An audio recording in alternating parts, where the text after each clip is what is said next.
ரமதானுக்கு பிறகு கண்ணியத்துக்குரியவர்களே, ரமதான் மாதத்தை நாம் சந்தித்தோம். ரமதான் மாதத்துடைய வணக்க வழிபாடுகளை செய்தோம். 5 நேர தொழுகையை பள்ளியில் சென்று ஜமாஅத்தோடு முடிந்த அளவு தொழுதோம். குர்ஆனை நேரம் கிடைக்கும் பொழுதெல்லாம் எம்முடைய நேரத்தை நாம் ஒதுக்கியாவது குர்ஆனை ஓதுவதற்கு தயாரானோம். இரவு வணக்க வழிபாடுகளில் பள்ளிகளில் சென்று ஆர்வத்தோடு கலந்து கொண்டோம். சுப்ஹானல்லாஹ், எவ்வளவு அல்லாஹ் விரும்பக்கூடிய நாட்கள் அது. அல்லாஹ்விடத்தில் எவ்வளவு மேன்மையான நாட்கள் அது. அல்லாஹ் விரும்புகின்ற அத்துணை வழிகளிலும் எம்முடைய வாழ்வை நாம் பயன்படுத்தினோம். வெறும் நான் நோன்பை தாகித்திருப்பதையும் பசித்திருப்பதையும் மட்டும் நான் சொல்லவில்லை. அல்லாஹ் எதை தடுத்தானோ அதிலிருந்து முற்றிலுமாக எம்முடைய வாழ்வை விலக்கிக் கொண்டோம். அல்லாஹ் எதை விரும்பினானோ அதை எம்முடைய வாழ்வில் நாம் செயல்படுத்தினோம். அல்ஹம்துலில்லாஹ். ஆனால் ரமதான் மாதம் எம்மை கடந்துவிட்டு சில வாரங்கள் ஆகியிருக்கிறது. ஆனால் ரமதான் மாதத்தில் எப்படி எம்முடைய வாழ்வு இருந்ததோ அதே போல்தான் எம்முடைய வாழ்வு தொடர்கிறதா, அல்லது ரமதான் மாதத்திற்கு முன்னால் எப்படி எம்முடைய வாழ்வை நாம் கழித்தோமோ அந்த வாழ்க்கை மீண்டும் எம்முடைய வாழ்க்கையில் இணைந்து விட்டதா? என்ன பதிலாக இருக்கும் இதற்கு? என்ன பதிலாக இருக்கும்? மீண்டும் அந்த வாழ்க்கை எம்மோடு இணைந்து விட்டது. பலருக்கு ரமதான் வந்ததென்ற நினைவே சென்று விட்டது. ரமதான் வந்ததா இல்லையா என்ற நினைவு கூட அவருடைய வாழ்வில் இல்லை. அவர்கள் ரமதானில் அவர்களுடைய வாழ்வில் நினைவுக்கு வரக்கூடிய ஒரே அம்சம் ரமதானுடைய இறுதி நாள், ஈதுடைய தினம். ரமதானுடைய முடிந்த அடுத்த நாள் அந்த ஈதுடைய தினத்தில் அவர்கள் அனுபவித்த அந்த காட்சிகளும் அந்த கொண்டாட்டங்களும் மட்டும்தான் இந்த ரமதானுடைய நினைவில் பலருடைய உள்ளத்தில் இருக்கிறதே தவிர ஒட்டுமொத்த ரமதானுடைய மாதமும் அதில் கடிக்கப்பட்ட நாட்களும் அவனுடைய வாழ்வும் அந்த ரமதானோடு அவனை விட்டு சென்று விட்டது பலருக்கு. பலர் இன்னும் கொஞ்ச நேரமா கொஞ்சம் காலம் ஆகும் அவர்களுக்கு மீண்டும் அவர்களுடைய பழைய வாழ்வை அவர்கள் தொடங்குவதற்கு. ரமதானுடைய அந்த ஈமான் இன்னும் அவர்களுடைய உள்ளத்தில் தொற்றிக் கொண்டிருக்கிறது. இல்ல மஷா அல்லாஹ், அல்லாஹ் பாதுகாத்தவர்களை தவிர இன்னும் பலர் இருக்கிறார்கள். அல்ஹம்துலில்லாஹ், அவர்கள் தான் வெற்றியாளர்கள், அவர்கள் தான் கண்ணியத்துக்குரியவர்கள் அல்லாஹ்விடத்தில். ரமதானுக்கு முன்னாலும் அவர்களுடைய வாழ்க்கை எப்படித்தான் இருந்தது, ரமதானிலும் அவர்களுடைய வாழ்க்கை எப்படித்தான் இருந்தது, ரமதானுக்கு பிறகும் அவர்களுடைய வாழ்க்கை அப்படித்தான் இருக்கும். ஏற்றம் இருக்கும், ஏற்றம் இரக்கம் இருக்கும். ஆனால் ஒரே அடியாக அது இறங்கி விடாத அவனுடைய வாழ்வில். இவர்கள் தான் வெற்றியாளர்கள். அல்லாஹ் ரப்புல் ஆலமீன் அந்த கூட்டத்தில் எம்மை ஆக்குவானாக. ஏன் ரமதானில் தொழுதோம்? ஏன் ரமதானுக்கு பிறகு நாம் தொழவில்லை? ஏன் ரமதானில் பள்ளிக்கு சென்று ஜமாஅத்தோடு தொழுதோம்? ஏன் ரமதான் முடிந்து விட்டதற்கு பிறகு பள்ளியில் சென்று ஜமாஅத்தோடு தொழுவதற்கு நம்முடைய உள்ளம் தயங்குகிறது? ஏன் ரமதானில் குர்ஆனை ஓதினோம்? ரமதான் முடிந்ததற்கு பிறகு ஏன் குர்ஆனை ஓதுவதை நிறுத்திவிட்டோம்? ஏன் ரமதானில் இரவு வணக்க வழிபாடுகளில் ஈடுபட்டோம்? ஏன் ரமதானுக்கு பிறகு இரவு வணக்க வழிபாடுகளை நிறுத்திவிட்டோம்? யார் பதில் சொல்ல முடியும் இதற்கு? ஏன்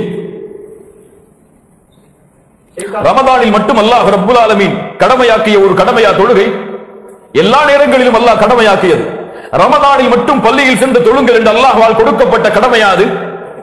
ரமதான் அல்லாத நாட்களிலும் பள்ளியில் சென்று ஜமாஅத்தோடு தொழ வேண்டும் என்று அல்லாஹ்வால் கொடுக்கப்பட்ட கட்டளை அது. ஆனால் ஏன் ரமதானில் மட்டும் இந்த சமூகம் நிறைவேற்றுகிறது? ரமதானில் பார்த்தால் ஃபஜ்ருடைய தொழுகைக்கெல்லாம் பள்ளியில் உள்ளே செல்வதற்கு இடம் கிடைக்காத பலர் எம்மிலே இருக்கிறார்கள். ரமதான் முடிந்து விட்டால் முதல் சஃப் எல்லாம் சாதாரணமாக அங்கே வரக்கூடிய எல்லா தொழுகையாளிகளுக்கும் கிடைப்பதற்கு ஏற்ப பள்ளி தயாரிக்கப்பட்டிருக்கிறது. புதிய பள்ளி உருவாகியதா, அல்லது புதிய மக்கள் இந்த பூமிக்கு வருகை தந்தார்களா, அல்லது வருகை தந்த மக்கள் எல்லாம் வானத்திற்கு உயர்த்தப்பட்டு விட்டார்களா, அல்லது இந்த பூமியில் இருந்து அவர்கள் எல்லாம் மரணித்து விட்டார்களா? இந்த கேள்விகளுக்கு எல்லாம் பதில் என்ன? என்ன யாரால் இந்த மாற்றம் ஏற்படுகிறது? ஏன் இந்த மாற்றத்திற்கு இந்த முஸ்லிம் சமூகம் உட்படுத்தப்படுகிறது? ரமதானுக்கு என்று சிறப்புகள் இருக்கிறது, அதற்கென்று கண்ணியம் இருக்கிறது, அது செய்யப்படக்கூடிய வணக்க வழிபாடுகளுக்கு என்று மதிப்பு இருக்கிறது. அதை மறுக்கவில்லை, அதை ஏற்றுக்கொள்கிறோம். ஆனால் இந்த வணக்க வழிபாடுகள் எல்லாம் ரமதானில் மட்டும் கடமையாக்கப்பட்டதில்லையே. அல்லாஹ் ரப்புல் ஆலமீன் குர்ஆனில் ரமதான் வரும் வரை அல்லாஹ்வை வணங்குங்கள் என்ற கட்டளையிடுகிறான். ரமதான் முடிந்து விட்டால் அல்லாஹ்வை மறந்து விடுங்கள், இந்த பூமியில் நீங்கள் எப்படி வாழ நினைக்கிறீர்களோ அப்படி வாழ்ந்து கொள்ளுங்கள் என்று அல்லாஹ் ரப்புல் ஆலமீன் இந்த முஸ்லிம் சமூகத்திற்கு கட்டளையிடுகிறான். வஅபுது ரப்பக ஹத்தா யஅதியக்கல் யகீன், அல்லாஹ்வுடைய கட்டளை. நபிக்கு அல்லாஹ் சொல்கிறான், வஅபுது ரப்பக், நபியே நீங்கள் அல்லாஹ்வை இபாதத் செய்யுங்கள், வணங்குங்கள். வணக்கம் என்பது தொழுகை மட்டுமல்ல, வணக்கம் என்பது நோன்பு மட்டுமல்ல, வணக்கம் என்பது ஹஜ் மட்டுமல்ல, வணக்கம் என்பது நீங்கள் நடந்து கொள்ளக்கூடிய குணம். வணக்கம் என்பது உங்களுடைய குடும்பத்தார்களோடு, உங்களுடைய உறவினர்களோடு, உங்களுடைய தொழிலோடு அல்லாஹ் ரப்புல் ஆலமீன் எப்படி விரும்புகிறானோ, அல்லாஹ் எப்படி நேசிக்கிறானோ அப்படி வாழக்கூடிய முறைதான் இபாதத், வணக்கம். வஅபுது ரப்பக், அல்லாஹ்வை வணங்குங்கள் நபியே, உங்களுடைய ரப்பை வணங்குங்கள். எதுவரை? ஹத்தா யஅதியக்கல் யகீன், உங்களுடைய மரணம் உங்களை சந்திக்கும் வரை. ரமதான் வரை மட்டும் என்று அல்லாஹ் சொல்லவில்லை, உங்களுடைய மரணம் உங்களை சந்திக்கும் வரை அல்லாஹ்வை வணங்குங்கள். ரமதான் வந்தாலும் சரி, ரமதான் உங்களுடைய வாழ்வில் வரவில்லை என்றாலும் சரி, மற்ற மாதங்களை நீங்கள் அடைந்தாலும் சரி, அடையவில்லை என்றாலும் சரி, உங்களுடைய நொடிப்பொழுது இந்த பூமியில் கடைசியாக அமைக்கப்படும் வரை அல்லாஹ்வை வணங்குங்கள். இந்த கட்டளைதான் நபிக்கும், இந்த கட்டளைதான் ஒட்டுமொத்த முஸ்லிம் சமூகத்திற்கும். ஆனால் நம்முடைய முஸ்லிம் சமூகத்தில் பலர் ரப்பை வணங்குவதற்கு பதிலாக ரமதானை வணங்கிக் கொண்டிருப்பவர்களாகத்தான் பார்க்கிறோம். 5 கேள்விகள்.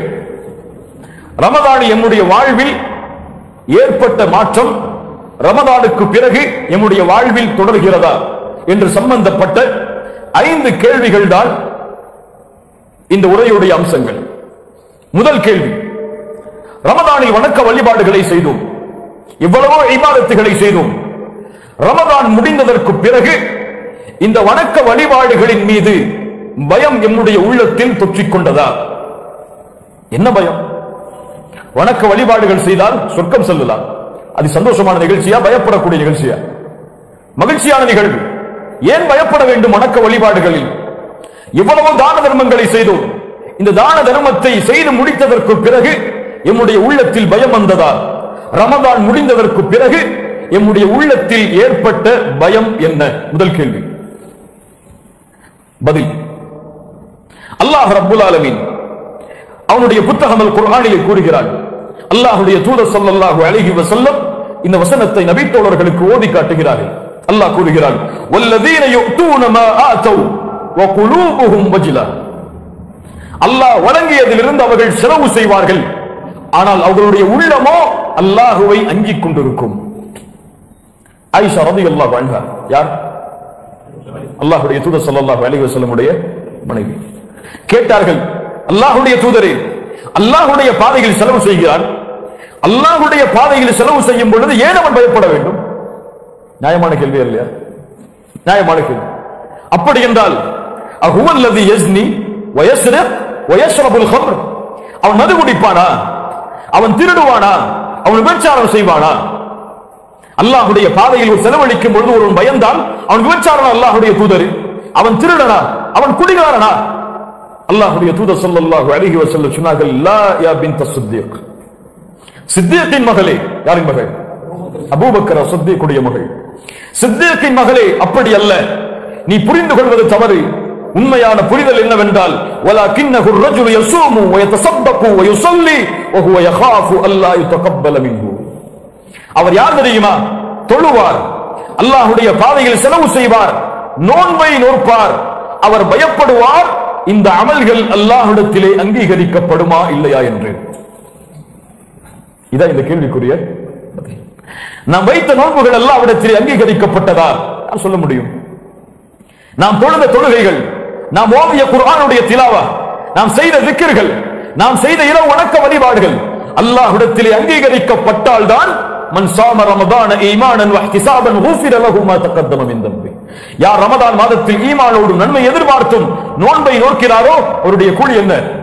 அவர் முன் சென்ற பாவங்கள் எல்லாம் மன்னிக்கப்படும். ரமதானில் யார் இரவுடைய நேரங்களில் ஈமானோடு நன்மை எதிர்பார்த்தும் நின்று வணங்குகிறாரோ அவருடைய முன் சென்ற பாவங்கள் எல்லாம் மன்னிக்கப்படும். ரமதானுடைய லைலத்துல் கத்ருடைய இரவில் யார் ஈமானோடு நன்மை எதிர்பார்த்து நின்று வணங்குகிறாரோ அவருடைய முன் சென்ற பாவங்கள் எல்லாம் மன்னிக்கப்படும். இது எப்போது? அல்லாஹ்விடத்திலே இந்த அமல்கள் அங்கீகரிக்கப்பட்டால். இந்த பயம் எந்த முஸ்லிமுடைய உள்ளத்தை தொற்றிக் கொண்டது? இந்த பயம் எந்த முஃமினுடைய உள்ளத்தை தொடர்ந்தது? நான் செய்த வணக்க வழிபாடுகளை அல்லாஹ் அங்கீகரிக்க வேண்டுமே, அங்கீகரித்து இந்த ரமதானுக்கு அல்லாஹ் கொடுக்க இருக்கின்ற கூலிகளை நான் பெற வேண்டுமே, அல்லாஹ் இந்த ரமதானுடைய மாதத்தில் இரவுடைய நேரத்தில் விடுதலை செய்த நரகத்தின் விடுதலையாளர்களோடு என் வாழ்வை நான் அமைத்துக் கொள்ள வேண்டுமே என்ற அச்சம் யாருடைய உள்ளத்தை, யாருடைய செயல்களை ஆட்டியது, பயப்பட வைத்தது? கண்ணியத்துக்குரியவர்களே, இந்த கேள்விக்கு பதிலை ஒருவன் அறிய வேண்டும் என்றால் அவனுடைய வாழ்வில் இன்று இருக்கக்கூடிய அமல்களோடு ரமதானை உரசி பார்க்கட்டும். யார் ரமதானுடைய வணக்க வழிபாடுகள் அல்லாஹ்விடத்திலே அங்கீகரிக்கப்பட வேண்டும் என்று பயப்படுவார்களோ அவர்கள் ரமதானுக்கு பிறகும் அந்த வணக்க வழிபாட்டை தொடர்ச்சியாக ரமதானில் செய்தது போலவே அச்சத்தோடும் பயத்தோடும் ஆதரவோடும் அந்த வணக்க வழிபாடுகளை தொடர்ந்து செய்து கொண்டிருப்பார்கள். அல்லாஹ் ரப்புல் ஆலமீன் இந்த கூட்டத்தில் எம்மையாக்கட்டும். இரண்டாவது கேள்வி, ரமதான் கொடுக்க நினைத்த நோக்கத்தை எம் வாழ்க்கையில் நாம் பெற்றுக் கொண்டோமா? ரமதான் கொடுக்க நினைத்த நோக்கம் என்ன? எதற்கு ரமதான்? தக்வாவை அடைவதற்காக, அல்லாஹ்வுடைய அச்சத்தை அடைவதற்காக, அல்லாஹ் ஏவிய செயல்களை செயல்பட்டு அல்லாஹ் தடுத்ததை விட்டு நம்முடைய வாழ்வை விளக்கிக் கொள்வதற்காக. இதுதான் ரமதானுடைய நோக்கம். பசி நோக்கம் அல்ல, தாகித்திருப்பது நோக்கம் அல்ல. என்னை பொறுத்தவரை இன்று முஸ்லிம்களில் பலர் இல்ல மாஷா அல்லாஹ் பசிப்பதும் கிடையாது, தாகிப்பதும் கிடையாது. அவருடைய சஹருடைய உணவே போதுமானது அந்த ஒரு தினத்துடைய பசிக்கு. இல்ல மாஷா அல்லாஹ், அல்லாஹ் பாதுகாத்தவர்களை தவிர. இப்ப இது நோக்கம் அல்ல. ரமதானுடைய உண்மையான நோக்கம் தக்வா. இந்த தக்வாவை நாம் அடைந்தோமா? அல்லாஹ்வின் அச்சத்தை நம்முடைய உள்ளம் இந்த நேரத்தில் சுமந்து கொண்டிருக்கிறதா? அல்லாஹ்வுடைய பயம் நம்முடைய வாழ்வை ஆட்டி படைக்கிறதா? அல்லாஹ் ஏவிய செயல்களை செயல்படுத்த வேண்டும் என்ற எண்ணம், அல்லாஹ் தடுத்ததை நம்முடைய வாழ்வில் விலக்கிக் கொள்ள வேண்டும் என்ற நோக்கம் நம்முடைய வாழ்வில் பிரதிபலிக்கிறதா? தக்வா என்பது மேலே சொல்லியதை போல தாடிகளை வளர்ப்பது அல்ல. தாடி இல்லாதவரும் தக்வாவோடு இந்த பூமியில் வாழலாம். இல்ல மாஷா அல்லாஹ், அல்லாஹ் பாதுகாத்தவர்களை தவிர. ஆடைகளை மாற்றாதவரும் அல்லாஹ்வுடைய அச்சத்தோடு இந்த பூமியில் வாழலாம், வாழ்ந்து கொண்டிருக்கிறார்கள். ஆனால் இது மாற்றம் அல்ல. உள்ளத்தில் ஏற்படக்கூடிய மாற்றத்தை ذلك ومن يعظم شعائر الله فإنها من تقوى القلوب. தக்வா என்பது உள்ளம் சம்பந்தப்பட்டது. அல்லாஹ் ரப்பல் ஆலமீன் அதைத்தான் சொல்கிறான். அல்லாஹ்வுடைய அத்தாட்சிகளுக்கு கண்ணியத்தை அளிப்பவர்கள் உள்ளத்தில் தக்வாவை சுமப்பவர்கள். அல்லாஹ் ரப்பல் ஆலமீன் கூறுகிறான், லை யனாலல்லாஹு லுஹூமுஹா வலா திமாஉஹா. நீங்கள் அறுத்து பலியிடுகின்ற அந்த ஆடுகளின் இரத்தங்களோ மாமிசங்களோ அல்லாஹ்வை அடைவது கிடையாது. உங்களுடைய உள்ளத்தில் இருக்கக்கூடிய தக்வா தான் அல்லாஹ்வை அடைகிறது. அல்லாஹ்வுடைய தூதர் ஸல்லல்லாஹு அலைஹி வஸல்லம், ரசூல்மார்களின் தலைவர், முவஹிதுகளின் தலைவர் முஹம்மது ரசூலுல்லாஹ் ஸல்லல்லாஹு அலைஹி வஸல்லம் அவர்கள் தங்களுடைய கரத்தை உள்ளத்தில் சுட்டிக்காட்டி சொன்னார்கள், அத்தக்வா ஹாஹுனா, அத்தக்வா ஹாஹுனா, அத்தக்வா ஹாஹுனா. அல்லாஹ் உங்களுடைய தோற்றங்களையோ உங்களுடைய உருவங்களின் அமைப்பையோ அல்லாஹ் ரப்பல் ஆலமீன் பார்ப்பதில்லை. அல்லாஹ் உங்களுடைய உள்ளத்தில் இருக்கும் தக்வாவை தான் பார்க்கிறான். தக்வா இங்கே இருக்கிறது, தக்வா இங்கே இருக்கிறது, தக்வா இங்கே இருக்கிறது என்று அல்லாஹ்வுடைய தூதர் முஹம்மது ரசூலுல்லாஹ் ஸல்லல்லாஹு அலைஹி வஸல்லம் அவர்கள் சொன்னார்கள். இந்த தக்வா நம்முடைய வாழ்வை இந்த ரமதானின் மூலமாக பெறப்பட்டிருந்தால், இந்த நோன்புகள் அங்கீகரிக்கப்பட்டு இந்த நோன்புடைய கூலியாக அல்லாஹ் இதை நமக்கு கொடுத்திருந்தால், பாவங்களின் மீதுள்ள பயம் நம்முடைய வாழ்வில் அதிகமாக எல்லையை மீறி இருக்கும். ஆனால் ரமதானில் இருந்த பாவங்களின் பயம் ரமதானுக்கு பிறகு சென்று விட்டதென்றால், இல்ல மாஷா அல்லாஹ், அல்லாஹ் பாதுகாத்தவர்களை தவிர நம்முடைய நோன்புகளும் நம்முடைய வணக்க வழிபாடுகளும் வெறும் சடங்குகளாகவே ஆக்கப்பட்டிருக்கும். அல்லாஹ் ரப்பல் ஆலமீன் அப்படிப்பட்ட அமல்களை விட்டு நம்மை அல்லாஹ் பாதுகாப்பானாக. கண்ணியத்துக்குரியவர்களே, அப்துல்லாஹ் இப்னு மஸ்ஊத் ரலியல்லாஹு அன்ஹு அவர்கள் சொன்னார்கள், ஒரு முஃமினுடைய உள்ளத்தின் தக்வா பயம் எப்படி இருக்கும் என்றால், பாவங்களில் ஒரு முஃமின் பாவங்களை பார்ப்பான். ஒரு மலையில் அவன் இருக்கும் பொழுது அவன் மீது ஒரு பாறை உருண்டோடி வருவதை போல ஒரு பாவத்தை செய்யும் பொழுது அவன் பயப்படுவான். அப்படி ஒரு முனாஃபிக் பாவத்தை பயப்படுவான். அவனுடைய மூக்கில் ஒரு ஈ உட்கார்ந்து சென்றால் எந்த உணர்வு இருக்குமோ அந்த உணர்வோடு. சுப்ஹானல்லாஹ், எப்படிப்பட்ட செய்தி பாருங்கள். என்ன சொல்கிறார்கள் அல்லாஹ்வுடைய தூதருடைய நபித்தோழர், ஒரு முஃமினுடைய பாவத்தின் பயம் அவன் உயிர் பிரிவதை போன்றிருக்கும். பாவத்தை செய்து முடித்ததற்கு பிறகு பதறுவான், அவன் பயப்படுவான். ஒரு தொழுகையை விட்டு அவன் எழுந்திருந்தால் அவனுடைய வாழ்க்கை முழுவதும் மரணத்தின் பயம் சூழ்ந்து கொள்ளும். ஃபஜ்ருடைய தொழுகையை தொழாமல் உறங்கி காலை சூரியன் உதயமானதற்கு பிறகு அவன் விழித்தெழுந்தால் அவன் தடுமாறுவான் தன்னுடைய வாழ்வில். அவனுடைய உள்ளம் அந்த பயத்தால் ஆட்டி படைக்கும். இந்த செயலுக்கு நாளை மறுமையில் அல்லாஹ் என்னை விசாரித்தால் என்ன பதிலை சொல்லுவேன் என்ற பயம் அவனுடைய உள்ளத்தை சூழ்ந்து கொள்ளும். ஆனால் முனாஃபிக் யார்? எழுவான், சரி சூரியன் உதயமான விட்டது, சரி இன்னும் குளித்து விட்டு நேரம் வந்ததற்கு பிறகு நம் ஆபீஸிற்கு செல்வதற்கு முன்னால் தொழுது விட்டு போவோம் என்று சர்வ சாதாரணமாக தன்னுடைய வாழ்வை அமைத்துக் கொள்வான். இது யாருக்கும் உள்ள வித்தியாசம். இது முஃமினுக்கும் முனாஃபிக்குக்கும் உள்ள வித்தியாசம். நாம் இந்த நிலையில் இருக்கிறோம். எந்த நிலையில் நம்முடைய வாழ்வை நகர்த்திக் கொண்டிருக்கிறோம்? நம்முடைய முஸ்லிம்கள் இன்று பாவங்களை செய்வதற்கு தங்களை ஆர்வப்படுத்திக் கொள்கிறார்கள். பாவங்களில் செய்வதை யாரும் தடுக்க கூடாது என்ற எண்ணம் அவர்களுடைய உள்ளத்தை சூழ்ந்து கொள்கிறது. இல்ல மாஷா அல்லாஹ், உதாரணத்தை இந்த நேரத்திலே சொன்னால் உதாரணம் பொருத்தமாக இருக்கும். முஸ்லிம் சமூகத்திலே இன்று பல வாலிபர்கள், பல முஸ்லிமான ஆண்களும் பெண்களும், குறிப்பாக கல்லூரிகளிலே படிக்கக்கூடிய பெரும்பான்மையான வாலிபர்கள் இன்றைய தினம் எதற்கு முன்னால் இருக்கிறார்கள்? சர்வ சாதாரணம் அதுவெல்லாம். இதையெல்லாம் தடுத்தால் அவர் யார்? அவருக்கு ஒரு எதிரி போல, அவருக்கு அது விரும்பத்தகாதது போல, இந்த உலகத்தில் யாரும் செய்யாத குற்றத்தை நாங்கள் செய்துவிட்டோம் என்ற எண்ணம் அவர்களுடைய உள்ளத்தில் குடிகொள்கிறதே தவிர இதை அல்லாஹ் விரும்புவானா என்ற எண்ணம் அவர்களுடைய உள்ளத்திலிருந்து முற்றிலுமாக எடுக்கப்பட்டு விட்டது. இல்லையா? நான் செய்யக்கூடிய இந்த செயல் என் ரப்புக்கு பிடிக்குமா? என் ரப்பு இதை விரும்புவானா? நான் பார்த்துக் கொண்டிருக்கக்கூடிய காட்சிகளோடு என் ரப்பு என்னை பார்ப்பதை ஏற்றுக்கொள்வாரா என்ற பயம் நம்முடைய முஸ்லிம் சமூகத்துடைய வாலிபர்களான ஆண்கள், பெண்கள் எல்லோருடைய உள்ளத்திலிருந்து எடுக்கப்பட்டு விட்டது. இல்ல மாஷா அல்லாஹ், அல்லாஹ் பாதுகாத்தவர்களை தவிர. நான் நரகத்தை காட்டியவர்களுக்கு எச்சரிக்கை செய்யவில்லை. நீங்கள் செய்தால் அழிந்து விடுவீர்கள், நரகம் செல்வீர்கள் என்றெல்லாம் நான் உங்களை கூறி பயமுறுத்தவில்லை. அவர்களை அப்படி சொல்லவும் நான் அவசியப்படவில்லை. அவர்களுக்கு அவர்களிடத்திலே கேட்கக்கூடிய ஒரே கேள்வி இதுதான்: நீங்கள் யாரை ரப்பாக எண்ணுகிறீர்களோ, யாரை முஹம்மது ரசூல் என்று சாட்சி சொல்லுகிறீர்களோ, அந்த ரப்பும் அந்த முஹம்மது ரசூலும் உங்களை இந்த நிலையில் பார்ப்பதை விரும்புவார்களா மாட்டார்களா மட்டும் பதில் சொல்லு. வேற எதுவுமே வேணாம். அவனுக்கு தெரியும் இதை ரப்பு விரும்ப மாட்டார் என்று, அவனுக்கு தெரியும் இதை தூதர் விரும்ப மாட்டார்கள் என்று. ஆனால் அவருடைய வாழ்வில் அந்த கேள்விகள் எல்லாம் எழுவதே கிடையாது. ரமதான் வந்தால் இந்த கேள்விகள் எல்லாம் அவருடைய வாழ்வில் எழும். இந்த நேரத்தில் இதை செய்யலாமா, இந்த நேரத்தில் இப்படி வந்தால் பார்க்கலாமா என்ற ஒரு எண்ணம் குறைந்தபட்சம் அட்லீஸ்ட் அந்த ரமதானுடைய நோன்புடைய நேரத்திலாவது எண்ணம். நோன்பு முடிந்ததற்கு பிறகு அவருடைய வாழ்க்கை மாறிவிடுகிறது. நோன்புடைய நேரம் முடிந்ததற்கு பிறகு சிகரெட் எல்லாம் நோன்புடைய காலை பொழுதில் ஹராம்.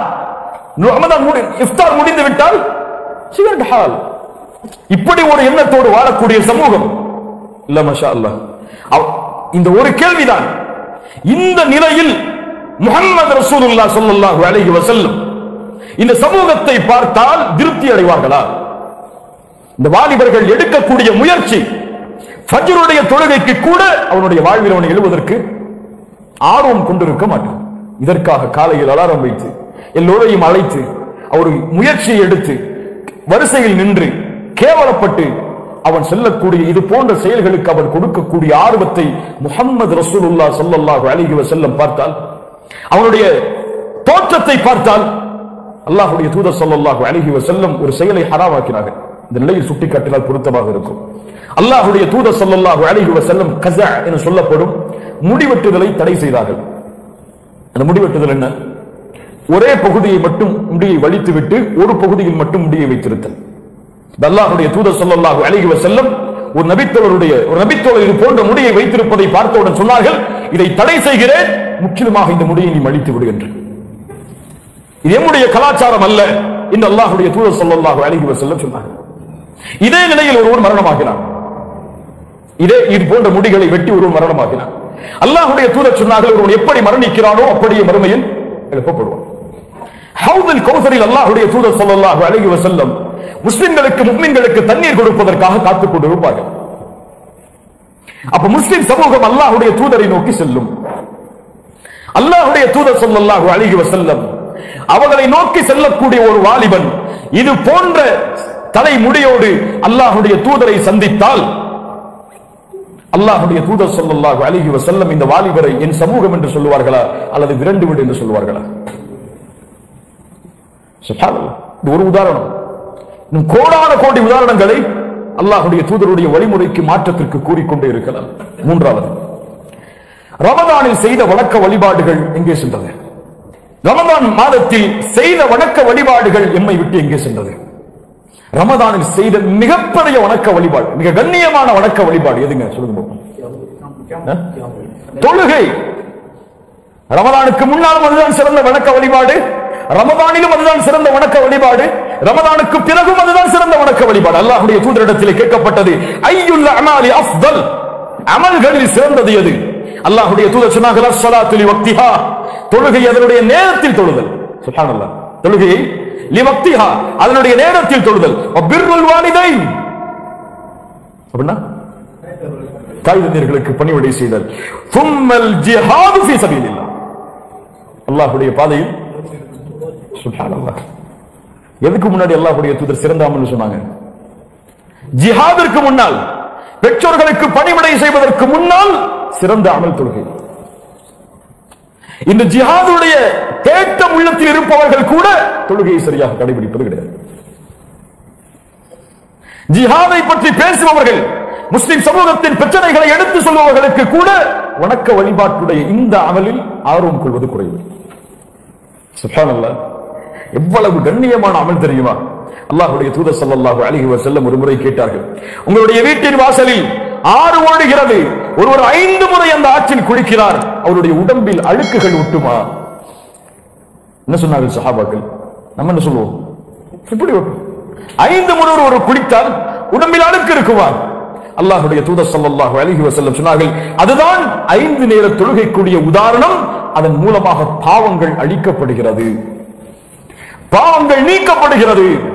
ஒரு மனிதர் அல்லாஹ்வுடைய தூதர் ஸல்லல்லாஹு அலைஹி வஸல்லம் இடத்தில் ஓடி வந்தார். அல்லாஹ்வுடைய தூதரே, பாவம் செய்து விட்டேன், தண்டனையை நிறைவேற்றுங்கள் என்று சொன்னார். சுப்ஹானல்லாஹ். இன்னி அஸப்து ஹத்தன் ஃபகின்ஹு, பாவத்திற்குரிய ஒரு செயலை செய்து விட்டேன், தண்டனையை நிறைவேற்றுங்கள். அல்லாஹ்வுடைய தூதர் ஸல்லல்லாஹு அலைஹி வஸல்லம் அவரை புறக்கணித்து விட்டார். அஸருடைய நேரம், ஸலாத்துல் அஸருடைய நேரம். சஹாபாக்கள் இருக்கிறார்கள் பள்ளியில், வந்து இப்படி சொல்கிறார். அல்லாஹ்வுடைய தூதர் ஸல்லல்லாஹு அலைஹி வஸல்லம் எதுவுமே அவர்ட்ட சொல்லல, அமைதியா இருந்தாங்க. அஸருடைய தொழுகை முடிந்தது, மீண்டும் வந்தார். அல்லாஹ்வுடைய தூதரே, பாவம் செய்து விட்டேன், தண்டனையை கொடுங்கள். அல்லாஹ்வுடைய தூதர் ஸல்லல்லாஹு அலைஹி வஸல்லம் அது என்ன பாவம், என்ன குற்றம், எவ்வளவு விரிதம் அளிக்கக்கூடிய குற்றம் எதுவுமே கேட்கல. ஒரே கேள்வி கேட்டாங்க, ஹல் ஸல்லைத்தல் மஅல் அஸர், எங்களோடு அஸருடைய தொழுகையை தொழுதியா? எங்களோடு அஸருடைய தொழுகையை தொழுவீர்களா? அவர் சொன்னார், ஆம் அல்லாஹ்வுடைய தூதரை தொழுதேன். அல்லாஹ்வுடைய தூதர் சொன்னார்கள், இத்ஹப் ஃபஇன்ன அல்லாஹ் தஆலா கத் அஃபா அன்க, நீ சென்று விடு, அல்லாஹ் ரப்புல் ஆலமீன் அந்த பாவத்தை உன்னிடமிருந்து மன்னித்து விட்டான் என்று பொருள் வைக்க கூடாது. அஃபா அஃபு, அல்லாஹ் ரப்புல் ஆலமீன் இந்த பாவத்தை உன்னிடமிருந்து நீக்கி விட்டான். என்ன பாவம்னு கேட்கல. ஏன்? தொழுகை அவ்வளவு கண்ணியமானது, தொழுகைக்குரிய மதிப்பு அல்லாஹ்விடத்திலே அவ்வளவு உயர்ந்தது. யார் இந்த தொழுகையை அவ்வளவு மதிப்போடு தொழுகிறாரோ அவருக்கு தான் அவர் விரும்பாத எண்ணங்களுடைய எண்ணம் கூலிகளும், அவர் நினைக்காத பாவங்களுடைய மன்னிப்புகளும் அவருக்கு கிடைக்கும். இந்த தொழுகை ஏன் என்று தவற விடப்படுகிறது? ஏன் என்னால் 5 நேர தொழுகையை சரியாக ஜமாஅத்தோடு அல்லது நேரம் குறிப்பிடப்பட்ட முறையில் தொழ முடியவில்லை? இங்கே ஒரே ஒரு கேள்விதான், எது முக்கியம்? அவ்வளவுதான் நான் சொல்கிறேன். எது முக்கியம்? இந்த கேள்விக்கு பதில் தெரிஞ்சா நம்முடைய வாழ்க்கையில் எது முக்கியம் எனக்கு தெரியும், உங்களுக்கு தெரியும். ஒரு தொழில் நடந்து கொண்டிருக்கிறது, ஒரு மீட்டிங், உலகத்தில் இருக்கும் எல்லா வல்லுநர்களும் ஒன்று சேரக்கூடிய ஒரு சபை. அங்கே எனக்கும் ஒரு அமர்வு உட்கார்ந்து கொண்டிருக்கிறது. அதான் சொல்லப்படுகிறது பள்ளியில், அல்லாஹு அக்பர் அல்லாஹு அக்பர், அதான் சொல்லப்படுகிறது. இந்த நேரத்தில் என் உள்ளத்தில் ஒரு கேள்வி வருகிறது.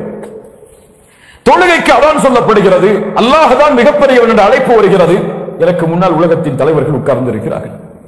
இந்த நேரத்தில் நான் தொழுகையை முற்படுத்துவதா, அதை விட சொல்ல வேண்டும் என்றால் அல்லாஹ்வின் கட்டளையை முக்கியத்துவப்படுத்துவதா அல்லது இந்த தொழிலை முக்கியத்துவப்படுத்துவதா? இந்த ரெண்டு தான் கேள்வி.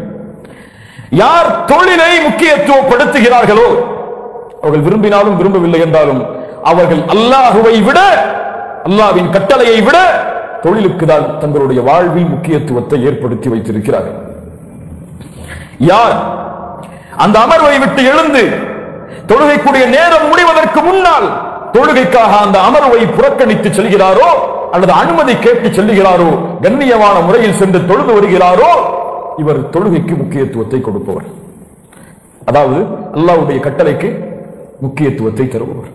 என் வாழ்வில் வரக்கூடிய எல்லா நிலையிலும் இதை பொறுத்து பார்த்தால் என் ரப்பு எனக்கு முக்கியமா, என்னை படைத்தவன், பரிபாலிப்பவன், உணவளிப்பவன், இந்த வாழ்வாதாரத்திற்கு சொந்தமானவன், இவன் எனக்கு மிகப்பெரியவனா, அல்லது என் தொழில், என் வருமானம், என் குடும்பம், என் திருவிழா, என் வீட்டு நிகழ்ச்சிகள், இது என்னுடைய வாழ்வில் மிகப்பெரியதா என்ற கேள்விக்குரிய பதில் அல்லாஹ் மிகப்பெரியவன் என்று யாருடைய உள்ளத்தில் எழுகிறதோ அவர்கள் தான் வெற்றியாளர்கள். யாருடைய உள்ளத்தில் எழவில்லையோ அவர்கள் தான் நஷ்டவாளிகள், தோற்றவர்கள், வாழ்வின் யதார்த்தத்தை, உண்மையை அறியாதவர்கள், ஷைத்தானுக்கு தன்னை அடிபணிய வைத்த முற்றிலுமான அடிமைகள். அல்லாஹ் ரப்பல் ஆலமீன் அந்த கூட்டத்தில் இருந்து நம்மை பாதுகாப்பாராக. வாழ்வில் ஒரு 10 நிமிஷத்தை கூட ரப்புக்காக ஒதுக்க முடியாத நஷ்டவாளிகளை விட வேறு யார் நஷ்டவாளிகள்? ஒரு 5000 திர்ஹம் அல்லது 10,000 திர்ஹம் சம்பளத்தை கொடுக்கிற ஒரு முதலாளிக்காக ஒரு நாளில் எத்துணை நேரத்தை அவர் ஒதுக்க சொன்னாலும் ஒதுக்க தயார். இந்த நோயை என் ரப்பு கொடுத்தால் அவனை தவிர யார் நீக்க முடியும்?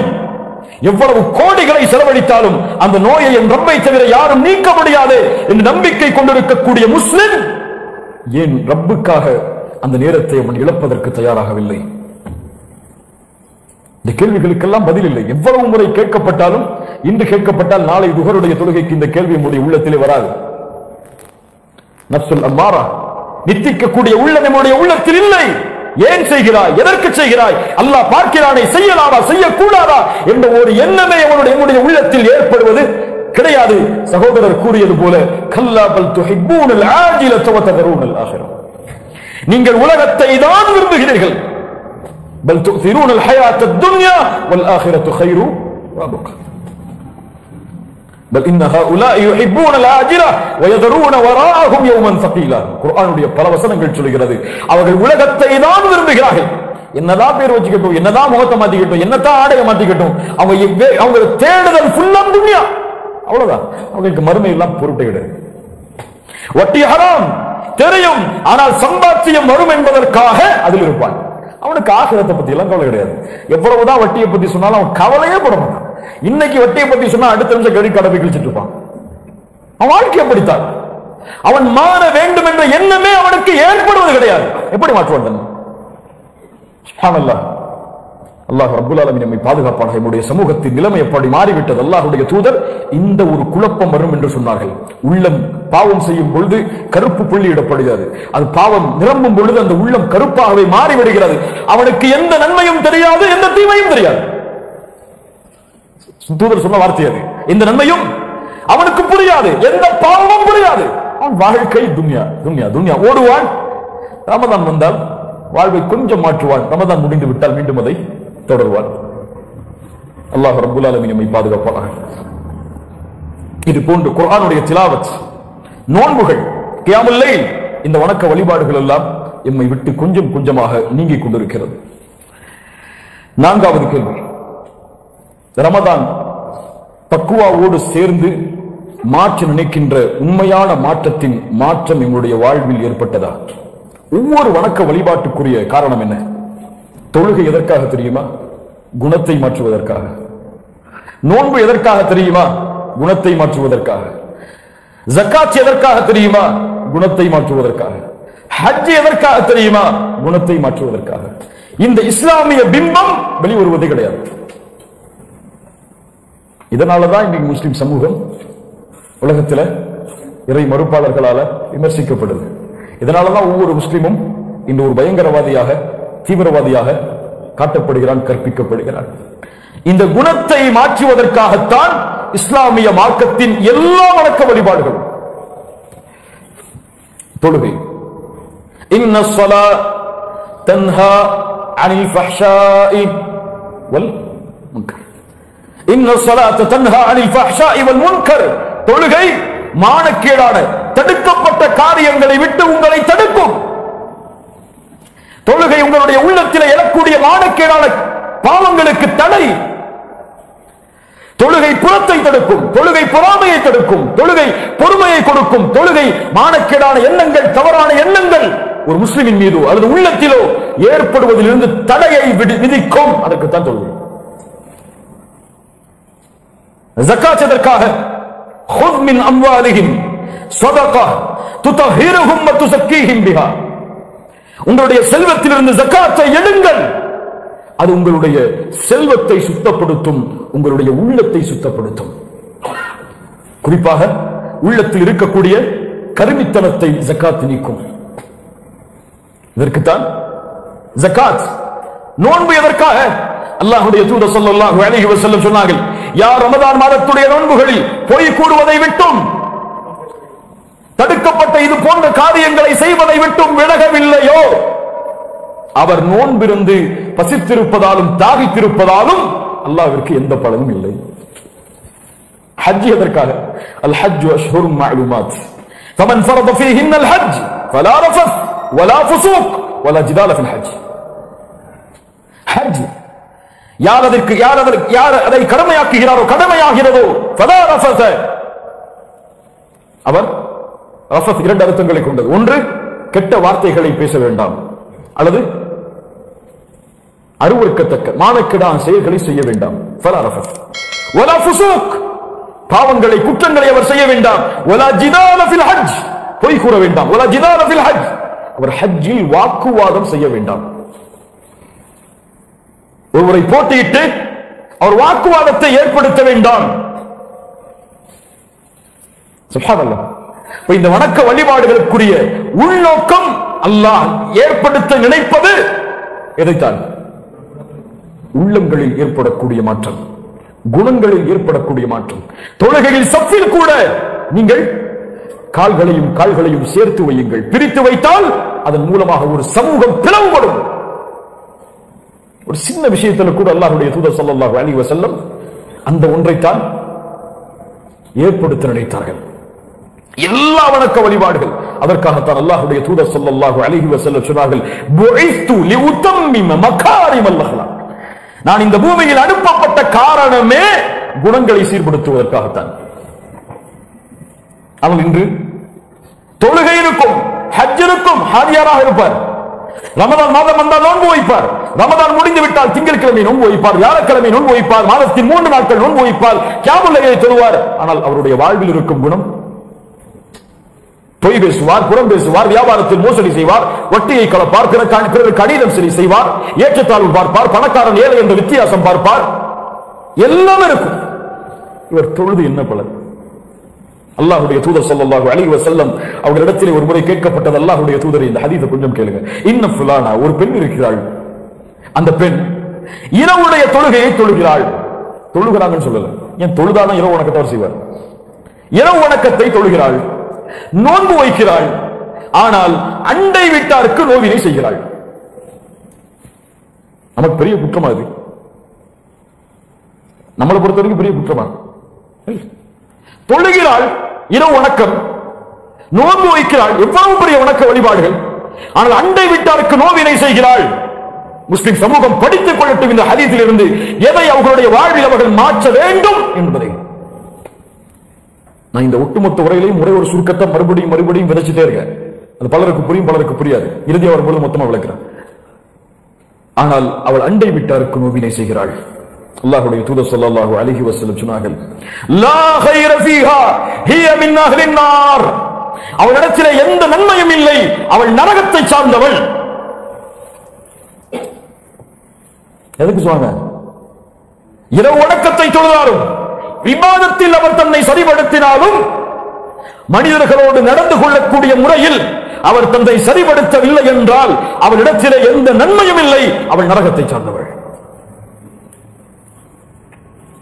இன்னொரு மனிதர், இன்னொரு பெண், துஸல்லியல் மக்தூபா, கடமையான தொழுகையை தான் தொழுகிறாள். பெரிய வணக்க வழிபாடுகள் எதுவுமே கிடையாது.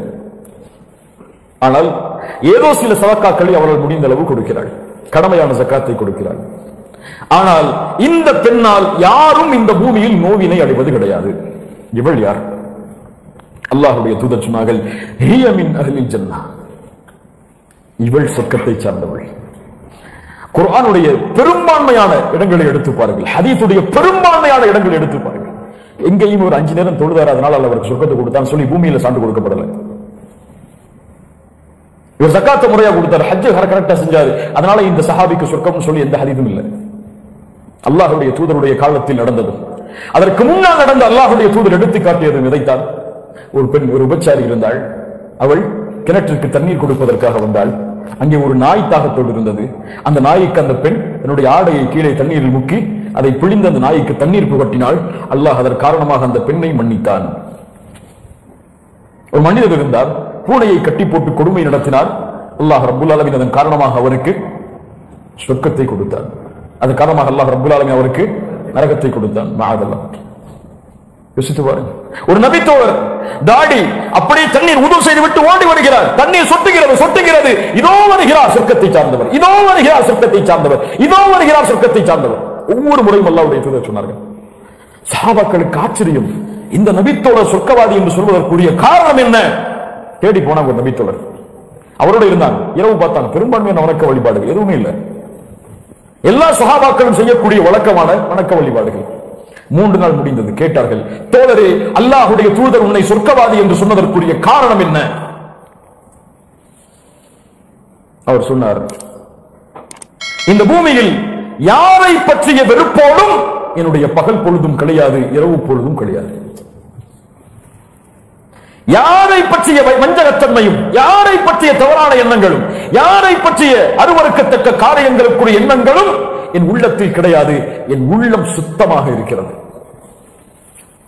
ஆனா இன்னைக்கு எம்ம உள்ள சுத்தமா இருக்கு நம்மளே நினைச்சுக்கிறோம். நான் பியூரா இருக்கேன், என்ன தாடி வச்சிருக்கேன், நல்ல ஆடை போட்டிருக்கேன். தாடி வைக்கடா என் உள்ளத்தை சுத்தம் சொல்லி யாரையும் ஏத்துக்க மாட்டாங்க. தாடி வச்சிருக்கேன், ஆடை நல்லா போட்டிருக்கேன், பயான் பண்றேன், அல்லது தாவா பண்றேன், அல்லது தாவாவுடைய களங்களை கலந்து கொள்றேன், அல்லது தாவா நிகழ்ச்சிகளை ஏற்பாடு செய்ய என் உள்ள ரொம்ப பியூர். ஆனால் அவர் அடுத்த தாவா சென்ற பார்த்து இவன் என்னடா இவன் பண்றதுன்னு நினைச்சிட்டு இருக்காரு. இல்ல மாஷா அல்லாஹ் பாதுகாத்தவர்களை தவிர அவர் பிற தாயை ஏளனமாக பார்ப்பார். இவர் என்னை விட உயர்ந்தவரா, இவர் என்னை விட கல்வியில் தேர்ச்சவரா, என்னை விட ஒரு பேச்சாற்றலில் திறந்தவரா, இவர் என்ன எனக்குரிய வாய்ப்பில் கலந்து கொள்வது, அல்லது இவர் என்ன இந்த பணியில் இருப்பது, அவர் ஏன் அப்படி செய்தார், இவர் ஏன் இப்படி செய்தார், அவர் ஏன் அப்படி செய்யவில்லை என்ற முழு தன்மையும் உள்ள தேர்ச்சி கொண்டிருப்பார். இல்ல மாஷா அல்லாஹ் அது முக்கியம் அல்ல. தொழுகையை மாற்றுவது பெரிய விஷயம் அல்ல, நினைத்தால் மாற்றி விடலாம். இல்ல மாஷா அல்லாஹ் அல்லாஹ் பாதுகாத்தவர்களை தவிர அல்ல நாடினார். தொழுக வேண்டும் என்று நினைத்தால் மாற்றலாம். தொழுகையை மாற்ற வேண்டும் என்று எண்ணுகிறோம், கங்கலாம் கவனிக்கணும். ஜகாத்தை மாற்ற வேண்டும் என்று எண்ணுகிறோம், ஹஜ்ஜை கடமையானதற்கு பிறகு செய்ய வேண்டும் என்று எண்ணுகிறோம். ஆனால் உள்ளத்தில் வரக்கூடிய இது போன்ற எண்ணங்களை மாற்ற வேண்டும் என்று நாம் எண்ணுவது கிடையாது. இதான் பிரச்சனைங்க. ஒருவரை பற்றி புறம் சொல்றத, கோல் சொல்றத, அல்லது பொறாமை கொள்றத நான் மாற்ற வேண்டும் என்று இன்னும் நான் எண்ணவில்லை. அதான் பிரச்சனைங்க. அவனை பத்தி தப்பா நினைக்க கூடாது. அல்லாஹ் ரப்பல் ஆலமீன் மூமின்கள் எல்லாரையும் நல்ல எண்ணங்களோட தான் பார்க்க சொல்லியிருக்காரு. இன்னும் நான் நினைக்க எண்ணல, அவரை பற்றி நான் புறம் பேசக்கூடாது. அல்லாஹ் ரப்பல் ஆலமீன் அதை தடை செஞ்சிருக்கா. தன்னுடைய சகோதரனுடைய மாமிசத்தை சாப்பிடுவது போல என்று அல்லாஹ் சொல்றான். இது போன்ற குற்றத்தை நான் செய்யக்கூடாது. அவன் இல்லாத நேரத்தில் அவனை பற்றி நான் பேசக்கூடாது, அவனை பற்றி நான் கோல் சொல்லக்கூடாது, அது அவனுடைய உள்ளம் காயம்படும்படி நடந்து கொள்ளக்கூடாது, அவனை நான் வெறுக்கக்கூடாது, அவனை பற்றிய வெறுப்பை என்னுடைய உள்ளத்தில் நான் சுமக்கக்கூடாது என்ற எண்ணம் நம்முடைய உள்ளத்தில் இன்னும் வரல. அல்லாஹ் ரப்பல் ஆலமீன் நம்மை பாதுகாப்பானாக. அல்லாஹ் ரப்பல் ஆலமீன் குர்ஆனில் சொர்க்கவாதிகளுக்குரிய தன்மையை சொல்லி எடுத்து பாருங்கள். தொழுகை எல்லாம் முக்கியப்படுத்தினாலும், மற்ற வணக்க வழிபாடுகளை எல்லாம் முக்கியப்படுத்தினாலும், அல்லாஹ் முக்கியப்படுத்துகின்ற மிக முக்கியமான விஷயங்களை என்னுடைய சமூகம் மறந்துவிட்டது. சொர்க்கத்தின் பக்கம் விரைந்து வாருங்கள். அது வானம் பூமிகளை விசாலப்படுத்தி இருக்கிறது. அல்லாஹ்வை அஞ்சிய முத்தகீன்களுக்காக தயாரிக்கப்பட்டிருக்கிறது. அவர்கள் யார்? அவர்கள் கஷ்டமான நேரத்திலும் இன்பமான நேரத்திலும் அல்லாஹ்வுடைய பாதையில் செலவு செய்வார்கள். தங்களுக்கே வறுமை என்றாலும் ஏதாவது முடிந்தால் அல்லாஹ்வுடைய பாதையில் கொடுப்பார்கள். இன்பமான செல்வம் அதிகமாக இருக்கக்கூடிய நேரத்தில் வாரி வாரி வழங்குவார்கள். அல்லதீன யுன்ஃபிகூன ஃபிஸ் ஸர்ராஇ வத்-தர்ரா வல் காதிமீனல் கைத். சொர்க்கவாதிகளுக்குரிய தன்மையை சொல்லுகிறான். நபிமார்களோடு, ரசூல்மார்களோடு, சஹாபாக்களோடு வாழப் போகிற மனிதர்களின் தன்மை அல்லாஹ் சொல்லுகிறான். அவர்கள் கோபத்தை விழுங்குவார்கள். இங்க முக்கியத்துவம் காட்டணுமா?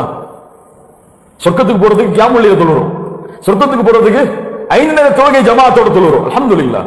சொர்க்கத்துக்கு போறதுக்கு உம்ராவுக்கு போறோம், சொர்க்கத்துக்கு போறதுக்கு பயான் நிகழ்ச்சிக்கு போறோம். ஆனா சொர்க்கத்திற்கு போவதற்காக கோபத்தை கட்டுப்படுத்தியவர்கள் முஸ்லிம் சமூகத்தில் துணை பேர். அல்-காதிமீனல் கைத் வல் ஆஃபீன அனின் நாஸ். மக்களுடைய பாவங்களை மன்னிப்பார்கள். இதுவெல்லாம் எது சார்ந்த விஷயம்? இந்த உலகம் பேசக்கூடிய நற்குணங்கள் சார்ந்த விஷயம். இப்படிதானே? இப்படி ஒரு வாழ்ந்தா அவர் என்ன சொல்லுவாங்க? என்ன சொல்லுவாங்க? இவர மாதிரி மனுஷன் உண்டா? மக்களோட எவ்வளவு மென்மையா நடந்து கொள்றார், மனிதர்களோட எவ்வளவு இரக்கத்தோடு நடந்து கொள்றார், எவ்வளவு அவருடைய குணத்தை பாருங்க. கோபப்படுறது கிடையாது, யாரை பற்றியும் பொறாமை கொள்வது கிடையாது, யாரை பற்றியும் வஞ்சகத்தன்மை அவருடைய உள்ளத்தில் கிடையாது. எப்போதும் அவர் நல்ல முறையில் நல்ல குணங்களோடு நடந்து கொள்கிறார். அவர் என்ன சொல்லுவாங்க மக்கள்? ஒரு சமூகம் அப்படி இருந்தால் அந்த சமூகத்தை எப்படி சொல்வார்கள்? இந்த சமூகத்தில், இந்த ஊரிலே, இந்த ஜமாஅத்தை சார்ந்தவர்கள் இவர்கள் புறம் பேச மாட்டார்கள், பொய் பேச மாட்டார்கள், வஞ்சகத்தன்மையை சுமக்க மாட்டார்கள், பிறர் உயர்வதை விரும்புவார்கள், பிறரை அவர்கள் ஆர்வப்படுத்துவார்கள், முன்னேறுவதற்கு அவர்கள் முன்னேற வேண்டும் என்ற எண்ணத்தில் அல்லாஹ்விடத்தில் பிரார்த்தனை செய்வார்கள். இந்த நற்குணங்களை சுமந்த சமூகம், மனிதன் தனிப்பட்ட குடும்பம் வாழ்ந்தால் அவர்கள் இந்த உலகம் எப்படி போட்டும். இப்படி வாழ்ந்த காரணத்தால் தான் இன்று உலகம் இஸ்லாமை நோக்கி வந்து கொண்டிருக்கிறது. அப்போது ஆரம்பித்ததால் சஹாபாக்களுடைய தொழுகை, சஹாபாக்களுடைய அழைப்பு பணி, சஹாபாக்களுடைய தஅவா, சஹாபாக்களுடைய குர்ஆனை ஓதி அவர்கள் விளக்கக்கூடிய தஃசீருடைய கலை, இது பெரும்பான்மையாக இஸ்லாத்தை நோக்கி அழைத்து வரவில்லை. இதுவும் ஒரு காரணம். ஆனால் இந்த உலகம் இஸ்லாமை ஏற்றுக்கொண்டதன் காரணம் இதுவல்ல. எது காரணம்? சஹாபாக்கள் குத்துபா பண்ணதுனால இந்தியாவில் உள்ள முஸ்லீம்கள் எல்லாம் முஸ்லீம்கள் ஆனாங்களா? சஹாபாக்கள் குர்ஆனுடைய தஃசீர் வகுப்பு நடத்துறதுனால ஸ்பெயின்ல உள்ள முஸ்லீம்கள் எல்லாம் முஸ்லீம்கள் ஆனாங்களா? என்ன மொழி தெரியும்? யார் அதை எடுத்து சொல்ல முடியும்? எதை கொண்டு வந்தார்கள்? இஸ்லாம் விரும்பக்கூடிய குணங்களை தங்களுடைய வாழ்வில் கொண்டு வந்தார்கள். அவர்கள் செய்த அழைப்பு பணி அவர்கள் நடந்து கொள்ளக்கூடிய முறையில், அவர்கள் பழகக்கூடிய முறையில், மாற்று மதத்தார்களோ அவர்கள் பழகிய அந்த குணம்தான் அவர்கள் இஸ்லாமை நோக்கி வருவதற்கு காரணமாக அமைந்தது. யாரும் மாற்று கருத்து சொல்ல முடியாது இதற்கு. அவர்களுடைய தொழிலில் இருந்த நேர்மை, அவர்கள் வாயில் இருந்த உண்மை, அவர்கள் முஸ்லிம்களோடு, மற்ற மதத்தார்களோடு, மற்ற இனத்தார்களோடு நடந்து கொள்ளக்கூடிய முறை, பாவம் செய்தவனை பார்த்த பார்வை, ஒரு முன்னேற்றத்திற்கு விரும்பிய முறை, அது அவர்கள் இஸ்லாமை நோக்கி வருவதற்கு காரணமாக அமைந்தது. இன்று முஸ்லிம்களிடத்தில் இருக்கும் இந்த குணங்களின் மாற்றம் தான் பிறர் இஸ்லாமை ஏற்பதற்கு தடையாக இருக்கிறது. முஸ்லிமா அவர் ஏமாற்றுவார் வியாபாரத்தில். முஸ்லிமா அவர் எப்போ பார்த்தாலும் பிறரை பற்றி பேசிக் கொண்டிருப்பார், குறை சொல்லுவார். இல்ல மாஷா அல்லாஹ், அல்லாஹ் பாதுகாத்தவர்களை தவிர இந்த எண்ணங்களும் இந்த குணங்களும் தான் முஸ்லிம் சமூகத்தை பற்றிய தவறான பிம்பங்களை ஏற்படுத்திக் கொண்டிருக்கிறது. முஸ்லிம் வாலிபர்களுடைய மூளைகள் என்று சலவை செய்யப்படுகிறது சில தவறான இயக்கங்களால். முஸ்லிம் வாலிபர்களுடைய சில மூளைகள் சலவை செய்யப்படுகிறது. ஆம், சில வன்முறைகளுக்கு, சில இஸ்லாம் அனுமதிக்காத காரியங்களுக்கு அழைத்து செல்லப்படுகிறார்கள் சில தவறான இயக்கங்களுடைய அழைப்பால். இதை தடுக்க வேண்டும் என்ற எண்ணம் பலருடைய உள்ளத்தில் தோன்றுவது கிடையாது. அல்லாஹ் ரப்புல் ஆலமீன் புரியக்கூடிய ஆற்றலை நமக்கு தருவாராக. 5வது கேள்வி, எப்போது உறுதியை கடைபிடிக்கப் போகிறோம்? இந்த உறுதி பொறுமை, சகிப்புத்தன்மையோடு அமைய வேண்டும். எதில் பொறுமை? கோபம் வரும்பொழுது வரக்கூடிய பொறுமையை நான் சொல்லவில்லை. நான் சொல்லக்கூடிய பொறுமை என் வாழ்வில் வரக்கூடிய சோதனைகளில் பொறுமையாக இருந்து வணக்க வழிபாடுகளில் உறுதியை நாம் பெற வேண்டும். நபித்தோழர்களுடைய வாழ்க்கை, எந்த நேரத்திலும் தூதருடைய கட்டளை வந்துவிட்டால், அந்த தூதருடைய கட்டளையை நிறைவேற்றினால் பெரும் சோதனைகள் வரும் என்றாலும் அந்த சோதனைகளில் பொறுமையை கடைபிடிப்பார்கள். நபித்தோழர்களுடைய குணத்தின் ஒரு வரி இது. எவ்வளவு சோதனை வந்தாலும் சுன்னாவையோ அல்லாஹ்வின் கட்டளையை செயல்படுத்துவதாலோ அவர்கள் அந்த சோதனையில் பொறுமையை கடைபிடிப்பார்கள். அதன் காரணமாக அதை வெற்றி காண்பார்கள். நம்ம பதறிடுறோம், அதன் காரணமாக நமக்கு வெற்றி கிடைக்கிறது. ஸஅத் ரலியல்லாஹு அன்ஹு தாய் சொன்னார்கள், மகனே நீ இஸ்லாமை ஏற்றால் நான் சாப்பிட மாட்டேன், குடிக்க மாட்டேன், எந்த நிலையில் இருக்கிறேனோ அதே நிலையில் மரணிப்பேன். ஸஅத் ரலியல்லாஹு அன்ஹு சொன்னார்கள், தாயே நீங்கள் என்ன ஆனாலும் பரவாயில்லை, ரப்புடைய கட்டளையில் உங்களுக்கு நான் கட்டுப்பட மாட்டேன். உறுதி. சோதனை. தாய் முதல் நாள், 2வது நாள், 3வது நாள் தாயுடைய நிலைமை மாறியதாக இல்லை. சாப்பிடவில்லை, குடிக்கவில்லை. தாய் சோர்ந்து மயங்கக்கூடிய நிலைமை. சாரவர்கள் அருகில் சென்றார்கள். தாயே, அல்லாஹ் ரப்புல் ஆலமீன் உங்களுக்கு 100 உயிரை கொடுத்தாலும் சரி, அந்த ஒவ்வொரு உயிரையும் இதே சோதனையில் நீங்கள் மரணித்தாலும் சரி, இந்த சோதனைக்காக அல்லாஹ் ரப்புல் ஆலமீனுடைய மார்க்கத்தை விட்டு ஒருபோதும் நான் விலக மாட்டேன். இது சோதனை. தாயுடைய இந்த சோதனையில் ஸஅத் அவர்கள் காட்டிய பொறுமை அல்லாஹ்வுடைய கட்டளையில். அபூ உபைதா ரலியல்லாஹு அன்ஹு ஷாமிற்கு உமர் இப்னு கத்தாபால் அனுப்பப்படுகிறார்கள். ஷாம் தேசத்திலே தாஊன் பரவுகிறது, பரவக்கூடிய நோய். உமர் இப்னு கத்தாப் ரலியல்லாஹு அன்ஹு அபூ உபைதாவை அந்த இடத்திலிருந்து அழைத்து வர வேண்டும் என்று விரும்புகிறார்கள். பரவக்கூடிய நோய் இருக்கக்கூடிய நிலையில் அபூ உபைதா அந்த நோய்க்கு ஆட்பட்டு மரணித்து விடக் கூடாது, மதீனாவிற்கு அபூ உபைதாவை அழைத்து வந்து விட வேண்டும் என்று உமர் அவர்கள் விரும்புகிறார்கள். கடிதம் எழுதுகிறார்கள். அபூ உபைதா, ஆட்சி பொறுப்பை இந்த நபித்தோழருக்கு ஒப்படைத்து விட்டு நீ மதீனாவை நோக்கி வந்து சேரும். உமரின் கடிதம். அபூ உபைதாவிற்கு கடிதம் வந்தவுடன் மறுபடியும் கடிதம் எழுதினார்கள் உமருக்கு. உமரே, உங்களின் நோக்கத்தை நான் அறிகிறேன், உங்களின் நோக்கத்தை நான் அறிகிறேன். தூதர் ஸல்லல்லாஹு அலைஹி வஸல்லம் எங்களுக்கு சொன்னார்கள், நோய் பரவக்கூடிய இடத்தை விட்டு, நோய் இருக்கக்கூடிய நிலையில் அந்த ஊரை விட்டு கடந்து செல்லக்கூடாது என்று.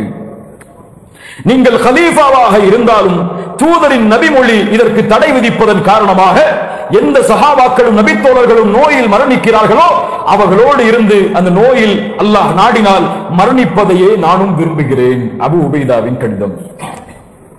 சுப்ஹானல்லாஹ், என்ன ஒரு தன்மை! கட்டுப்படுதலில், என்ன ஒரு பொறுமை சோதனையில். இந்த நோயில் என்னுடைய உயிர் அகப்பட்டு மரணித்தாலும் சரி, என் தூதர் தடை செய்த விஷயத்தை நான் செய்ய மாட்டேன். ஹலீஃபா கட்டளையிட்டாலும், என் தாய் கட்டளையிட்டாலும், என் தந்தை கட்டளையிட்டாலும், என் நிறுவனம் கட்டளையிட்டாலும், என் உலகமே எதிர்த்தாலும் தூதருடைய ஒரு சுன்னாவிற்காக உயிர் துறப்பேனே தவிர அதை மீற மாட்டேன். இது நபித்தோழர்களுடைய வாழ்க்கை. இன்று ஹிஜாப் களையப்படுகிறது, தாடிகள் மலிக்கப்படுகிறது, ஆடைகள் மாற்றப்படுகிறது. ஒரு முஸ்லிம் தன்னை முழுவதுமாக மாற்றிக் கொள்கிறான். துன்யாவுடைய காரியம் வந்து விட்டார். இவர்களைத்தான் அல்லாஹ்வுடைய தூதர் சொன்னார்கள், ஒரு காலம் வரும், காலையில் முஃமினாக இருப்பான், மாலையில் காஃபிராகி விடுவான். மாலையில் காஃபிராக இருப்பான், காலையில் முஃமினாகி விடுவான். துன்யாவுடைய அற்ப கிரயங்களுக்காக அல்லாஹ்வின் மார்க்கத்தை விலை பேசுவான். துன்யால கூட படிக்கக்கூடிய தோழிகள் ஹிஜாபை வெறுத்தால் ஹிஜாப் எல்லாம் களையப்பட்டு விடும்.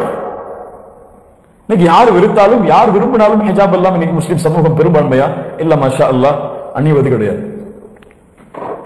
ஒரு முஸ்லிம் பெண்ணுடைய போட்டோ வெளியே வந்தால் ஒரு பெரிய அருவருப்பு ஒரு காலத்தில் இருந்தது. என்னடா இந்த முஸ்லிம் பெண் போட்டோ எல்லாம் போடுறாள்னு சொல்லி. இன்ஸ்டாகிராம் ஒரு ஆப் இருக்கு, பெரிய ஃபித்னா. உள்ள போய் பார்த்தீங்கன்னா அவ்வளவு முஸ்லிம் பெண்கள் ஹிஜாபை அணிந்து கொண்டு அவர்களை தாங்களே போட்டோ எடுத்து அப்லோட் செய்து அதை மக்கள் பார்த்து கமெண்ட் செய்து லைக் செய்வதை அவர்களே விரும்புகிறார்கள். சுப்ஹானல்லாஹ். கல்லூரிகளில் ஹிஜாபை கடைபிடிக்கக்கூடிய பெண்களுடைய எண்ணிக்கை மிக குறைவு. தாய் கண்டுகொள்வது கிடையாது, தந்தை கண்டுகொள்வது கிடையாது, யாரும் கண்டுகொள்வது கிடையாது. யாரும் அதற்கு தடை விதித்தாலும், தடை விதிக்கவில்லை என்றாலும் ஹிஜாப் எல்லாம் போச்சு. தொழுகை போச்சு, ஜும்ஆ போச்சு. ஒரு மிகப்பெரிய மாற்றத்திற்கு சமூகம் ஆளாகி கொண்டிருக்கிறது. இதையெல்லாம் தடுப்பதற்கோ அல்லது இதை எடுத்துச் சொல்வதற்கோ அறிவுரை சொல்வதற்கோ இருக்க வேண்டிய சமூகம் இந்த சமூகத்தில் இல்லையோ என்ற ஒரு கேள்வி வருகிறது. அல்லாஹ் பாதுகாப்பானாக, அல்லாஹ் பாதுகாப்பானாக. ஒருவர் செய்யும் பாவங்களால் அல்லாஹ் கோபமடைந்து இந்த சமூகத்தை அழிக்க நாடிவிட்டால் அந்த அழிவில் நாமும் உட்படுத்தப்படுவோம் என்பதை யாரும் மறந்துவிட வேண்டாம். அல்லாஹ் பாதுகாப்பானாக. ஹிஜாப் இவ்வளவு கண்ணியமான விஷயம், இவ்வளவு கண்ணியமான விஷயம். அல்லாஹ் ரப்புல் ஆலமீன் பெண்களுக்கு ஆடையில் அல்லாஹ்வின் கட்டளையை கடைபிடிப்பதற்கு ஒரு வாய்ப்பை கொடுக்கிறார். ஹிஜாபை அணியுங்கள்.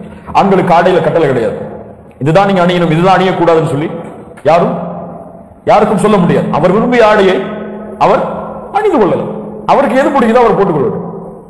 அவருக்கு இந்த மாதிரி ஆடை தான் பிடிக்கும்னா அவர் போட்டுக்கொள்ளட்டும். அவருக்கு ஜீன்ஸ் பேண்ட் தான் பிடிக்கும்னா போட்டுக்கொள்ளட்டும். யார் தடை விதிச்சா? அவருக்கு விருப்பமான ஆடையை அவர் அணிந்து கொள்ளட்டும். ஆனால் பெண்களுக்கு அல்லாஹ் ஆடையில் என் கட்டளையை கடைபிடியுங்கள் என்று சொல்லக்கூடிய ஹிஜாப் இன்னைக்கு பாருங்க சாதாரணமாயிடுச்சு. ஹிஜாபை கலைஞ்சு தூக்கி போறதெல்லாம். கல்யாண நிகழ்ச்சிக்கு வந்தா ஹிஜாப்லாம் கிடையாது.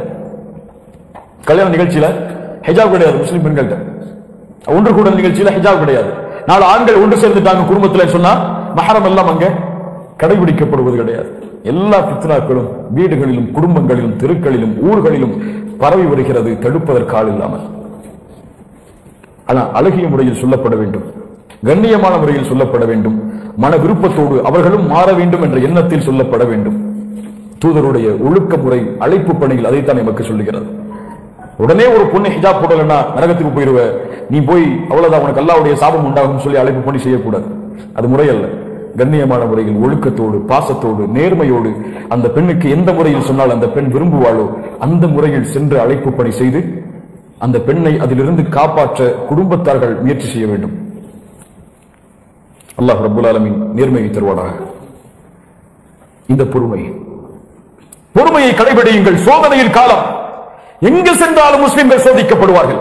ஒரு விமான நிலையத்துக்கு போனா முஸ்லிமாக இருந்தால், தோற்றம் இருந்தால், உனக்கு 1 மணி நேரம் இமிகிரேஷன் நிற்க வேண்டிய சூழ்நிலை ஏற்படும். பொறுமையாக உன் சமூகம் அப்படி பாதிக்கப்பட்டிருக்கிறது. பொறுமையோடு, கோபம் கொள்ளாதே, வெறுப்பை காட்டாதே, அங்கே உன்னுடைய ஆக்ரோஷமான தன்மை அங்கே வெளிப்படுத்தாதே. பொறுமையோடு. ஹிஜாப் அணிந்தால் சோதனை வருகிறதா? பெண்ணே பெண்ணே பொறுமையாக இரு. அல்லாஹ் இந்த ஹிஜாபை கொண்டு உன்னை கண்ணியப்படுத்துவான் இந்த பூமியிலும் மறுமையிலும். முகத்தில் சுன்னா இருந்தால் சோதனை வருகிறதா? நிறுவனத்திலோ வீட்டிலோ தொழிலிலோ திருமணத்திலோ பொறுமையாக இரு. அல்லாஹ் ரப்புல் ஆலமீன் இதை கொண்டு உன்னை கண்ணியப்படுத்துவான். உன்னை வெறுத்தவர்களை உன்னை நேசிக்கும்படி அல்லாஹ் ஆக்குவான். அல்லாஹ் ரப்புல் ஆலமீன் நம்முடைய வாழ்வில் இந்த மாற்றத்தை தருவானாக. இந்த நிலைமைதான், இந்த செயல்கள் தான் எம்மை அழைத்துச் செல்லும் மரண நேரத்திலும் அல்லாஹ்வுடைய கட்டளைக்கு கட்டுப்படுவதோடு. யார் எப்படி வாழ்கிறாரோ அப்படித்தான் மரணமாவார், எப்படி மரணிக்கிறாரோ அப்படித்தான் மறுமையில் எழுப்பப்படுவார். அல்லாஹ்வுடைய தூதர் ஸல்லல்லாஹு அலைஹி வஸல்லம் உடைய ஹதீஸ், இன்னல்லதீன காலு ரப்பனா அல்லாஹு ثم استقاموا تتنزل عليهم الملائكة. யார் ஈமான் கொண்டு உறுதியை அதில் கடைபிடிக்கிறார்களோ மரண நேரத்தில் மலக்குகள் இறங்கி வருவார்கள். அல்லா தகாஃபு, பயம் கொள்ளாதே, வலா தஹ்ஸனு, கவலை கொள்ளாதே, வஅப்ஷிரு பில் ஜன்னத்தி அல்லதி குன்தும் துஅதுன், உனக்கு வாக்களிக்கப்பட்ட நிரந்தரமாக தங்கப் போகிற சொர்க்கத்தை குறித்த நற்செய்தியை பெற்றுக்கொள் என்று அவனிடத்தில் கூறுவார்கள். யுஸப்பித்துல்லாஹு அல்லதீன ஆமனு பில் கௌலி ஸாபிதி ஃபில் ஹயாத்தித் துன்யா வ ஃபில் ஆখিরাহ. யார் ஈமான் கொண்டு நல்ல அமல்களை செய்கிறார்களோ அவர்களுக்கு இந்த பூமியிலும் மறுமையிலும் அவர்களுடைய வார்த்தையில் அல்லாஹ் உறுதியை ஏற்படுத்துவான். பூமியில் எப்படி அல்லாஹ் உறுதி ஏற்படுத்துவான், வார்த்தைகளில். மறுமையில் எப்படி அல்லாஹ் வார்த்தைகளில் உரிமை ஏற்படுத்துவான். முஃபஸ்ஸிர்கள் விளக்கம் சொன்னார்கள், பூமியில் அவனுடைய மரணிக்கும் நேரத்தில் யார் இறுதி தருவா இல்லா இலாஹ இல்லல்லாஹ் என்ற வார்த்தையோடு மரணிக்கிறாரோ அவர் சொர்க்கம் செல்வார். இந்த எண்ணத்தை, இந்த நிஅமத்தை அல்லாஹ் ரப்புல் ஆலமீன் அவருக்கு, அவர் உறுதியோடு பூமியில் வாழ்ந்தால் அல்லாஹ் ரப்புல் ஆலமீன் கொடுப்பான். உறுதி. கண்ணியத்துக்குரியவர்கள், அல்லாஹ்விடத்திலே கரமேந்தி கேளுங்கள் இந்த உறுதியை. தூதரும் உறுதியோடு வாழ முடியாது, அல்லாஹ் ரப்புல் ஆலமீன் உறுதியை கொடுக்கவில்லை என்றால். வலவுலா அன் ஸப்பத்னாக லகத் கித்த தர்கனு இலைஹிம் ஷைஅன் கலீலா. நபியே, நாம் உங்களுக்கு உறுதியை ஏற்படுத்தவில்லை என்றால் நீங்கள் அவர்களை நோக்கி கொஞ்சம் சாய்ந்திருப்பீர்கள். அப்படி சாய்ந்தால் இந்த பூமியிலும் மறுமையிலும் மரணத்திலும் அல்லாஹ் 2 மடங்கு தண்டனையை உங்களுக்கு தருவான். அதனால் தான் அல்லாஹ்வுடைய தூதர் ஸல்லல்லாஹு அலைஹி வஸல்லம் அதிகமாக பிரார்த்தனை செய்யக்கூடிய பிரார்த்தனைகளில் ஒன்று, யா முகல்லிபல் குலூப் ஸர்ரிஃப் கல்பி அலா தீனிக் அலா தஆத்திக். உள்ளங்களை புரட்டக்கூடியவனே, என்னுடைய உள்ளத்தை உன்னுடைய தீனை நோக்கி நீ திருப்புவாயாக, உனக்கு கட்டுப்படுவதில் நிலை பெறச் செய்வாயாக என்று அல்லாஹ்வுடைய தூதர் ஸல்லல்லாஹு அலைஹி வஸல்லம் அவர்கள் பிரார்த்தனை செய்வார்கள். இறுதியாக இந்த கொள்கை உறுதியை, குணத்தின் உறுதியை பெற வேண்டும் என்றால் சில வழிமுறைகள். முதலாவது, உங்களுடைய உள்ளத்தை நீங்கள் பாருங்கள், நான் எதுவுமே இல்லை என்று. அப்படின்னா நான் செய்யக்கூடிய வணக்க வழிபாடுகளோ, என் வாழ்வில் இருக்கக்கூடிய செல்வங்களோ, அது நான் செய்யக்கூடிய அமல்களோ, நான் எதுவுமே இல்லாதவன் என்பதைத்தான் எனக்கு காட்டுகிறது. என்னால் எதுவும் முடியாது. லா ஹவுல வலா குவத இல்லா பில்லாஹ். எந்த நன்மையும் என்னால் செய்ய முடியாது, எந்த தீமையும் என்னால் செய்ய முடியாது அல்லாஹ்வுடைய உதவி நாட்டம் இல்லாமல். ரமதானை தொழுதேன், நோன்பு வைத்தேன், இரவு வணக்கத்தில் ஈடுபட்டேன். யாரால்? என் ரப்பு எனக்கு கொடுத்த அருளால். ஆனால் நானாக எதையும் செய்யவில்லை. இய்யாக நஅபுது வ இய்யாக நஸ்தஈன். உன்னையே வணங்குகிறேன் யா அல்லாஹ், உன்னிடத்திலேயே எல்லா விஷயத்திற்கும் உதவி தேடுகிறேன். நான் எதுவும் இல்லாதவன்.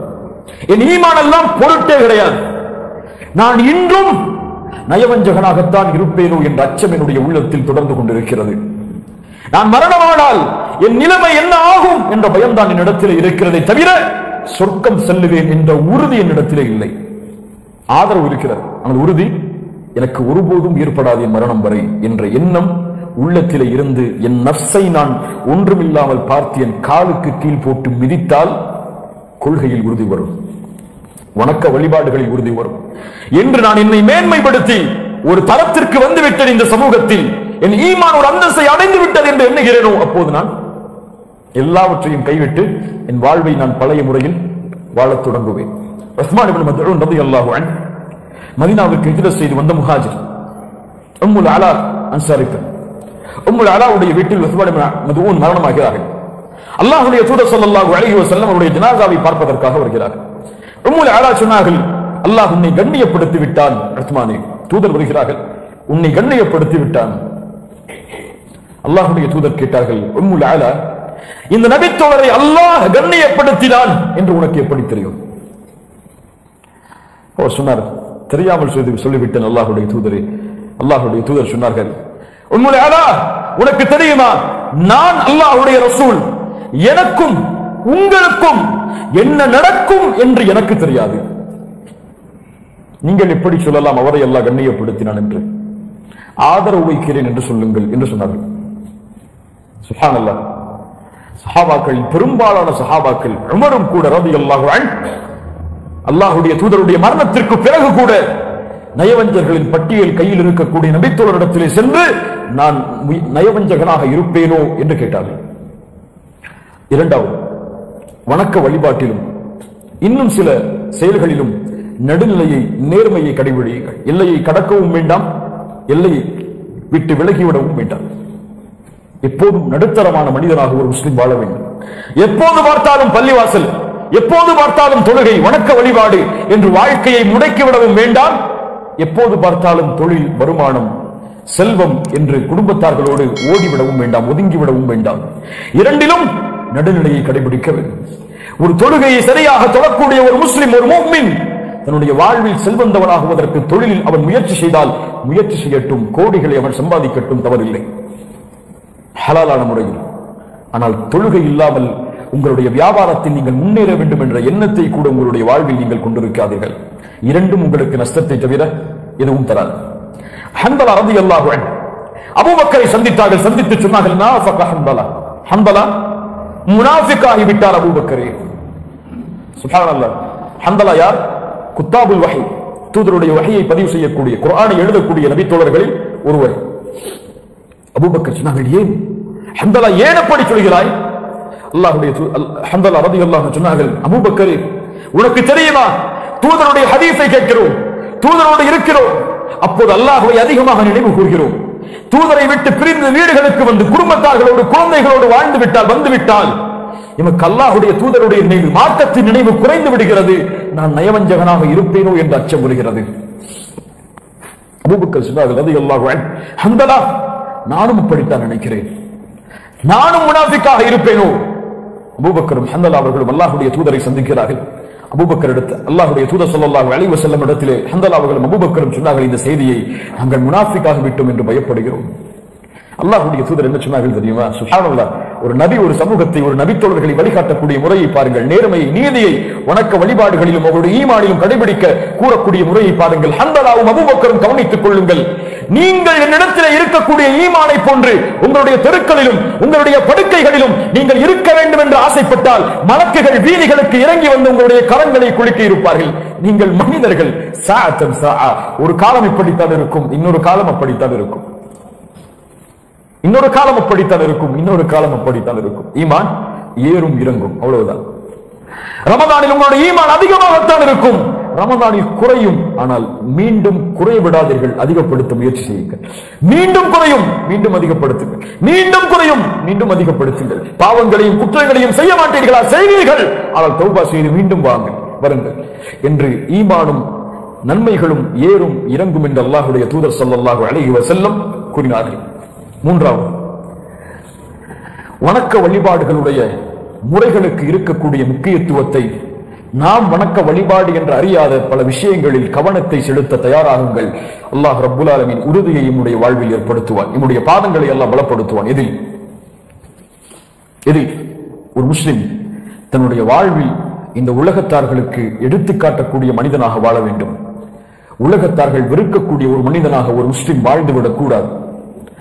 எப்போது வணக்க வழிபாடுகளில் மட்டும் ஒரு முஸ்லிம் தன்னை சுருக்கிக் கொண்டு இஸ்லாம் காட்டக்கூடிய பல துறைகளில் தன்னுடைய கவனத்தை அவன் செலுத்தவில்லையோ, அப்போது இந்த பூமியிலிருந்து அவன் பலவீனப்படுத்தப்படுவான், பூமியிலிருந்து அப்புறப்படுத்தப்படுவான் மற்ற சில மனிதர்களால்.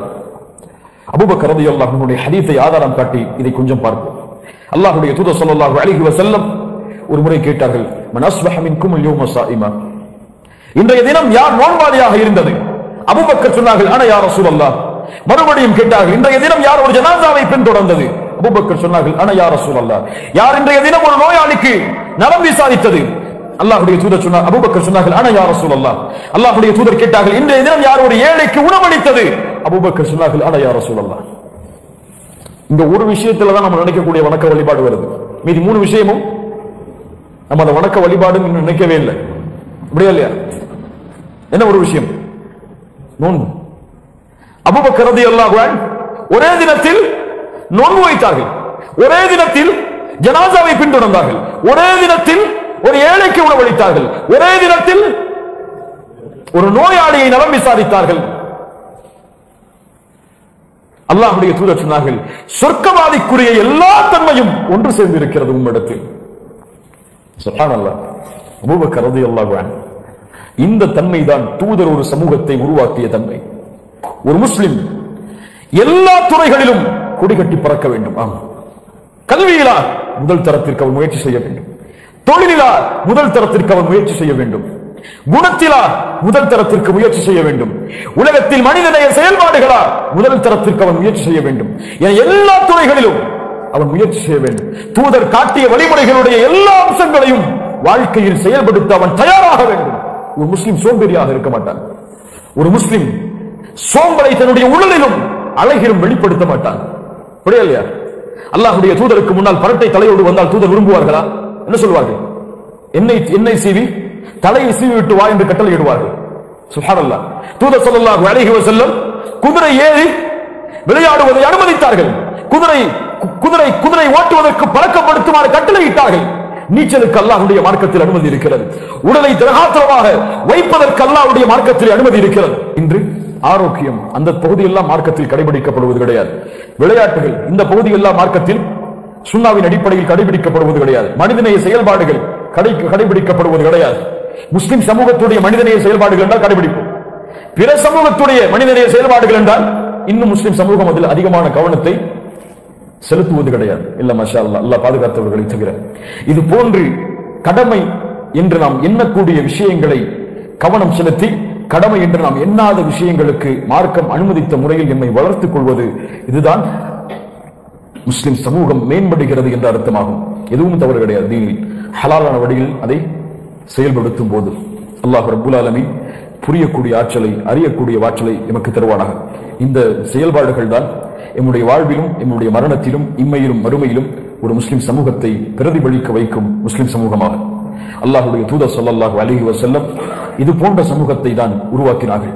தொழுகையில் மட்டும், துஆவில் மட்டும், குர்ஆனை ஓதுவதில் மட்டும், குர்ஆனை மனனம் செய்வதில் மட்டும், இன்னும் மார்க்கத்தில் உள்ள சில வணக்க வழிபாடுகளில் மட்டும் அல்லாஹ்வுடைய தூதர் ஸல்லல்லாஹு அலைஹி வஸல்லம் சமூகத்தை வளர்த்தெடுக்கவில்லை, வார்த்தெடுக்கவில்லை. எழுத்தாளர்களை அல்லாஹ்வுடைய தூதர் ஸல்லல்லாஹு அலைஹி வஸல்லம் உருவாக்கினார்கள். பந்தயம் செய்து வெற்றி பெறுபவர்களை அல்லாஹ்வுடைய தூதர் ஸல்லல்லாஹு அலைஹி வஸல்லம், குத்து சண்டையை சொல்றேன், செய்து வெற்றி பெறக்கூடிய சமூகத்தை, ஆரோக்கியமான சமூகத்தை அல்லாஹ்வுடைய தூதர் ஸல்லல்லாஹு அலைஹி வஸல்லம் உருவாக்கினார்கள். போரை வழிநடத்தக்கூடிய திறமையுடையவர்களை அல்லாஹ்வுடைய தூதர் ஸல்லல்லாஹு அலைஹி வஸல்லம் உருவாக்கினார்கள். பல மொழிகளை பேசக்கூடிய திறமையுடையவர்களை அல்லாஹ்வுடைய தூதர் ஸல்லல்லாஹு அலைஹி வஸல்லம் உருவாக்கினார்கள். குணங்களில் பிற சமூகத்திற்கு உதவி செய்யக்கூடிய சமூகத்தை, பிற சமூகத்தார்களுடைய மனிதாபிமான செயல்களில் பங்கு கொள்ளக்கூடிய மக்களாக அல்லாஹ்வுடைய தூதர் ஸல்லல்லாஹு அலைஹி வஸல்லம் உருவாக்கினார்கள். ஒரு காஃபிர், ஒரு யூதனின் ஜனாசாவிற்கு அல்லாஹ்வுடைய தூதர் எழுந்து நின்று சொன்னார்கள், அவரும் மனிதர் தான் என்று. இந்த பகுதிகள் எல்லாம் இஸ்லாமிய மார்க்கத்திலிருந்து மறைக்கப்பட்டு விட்டது. இதை வெளிப்படுத்த வேண்டிய காலம் நாம் இப்போது சந்திக்கின்ற இந்த காலம்.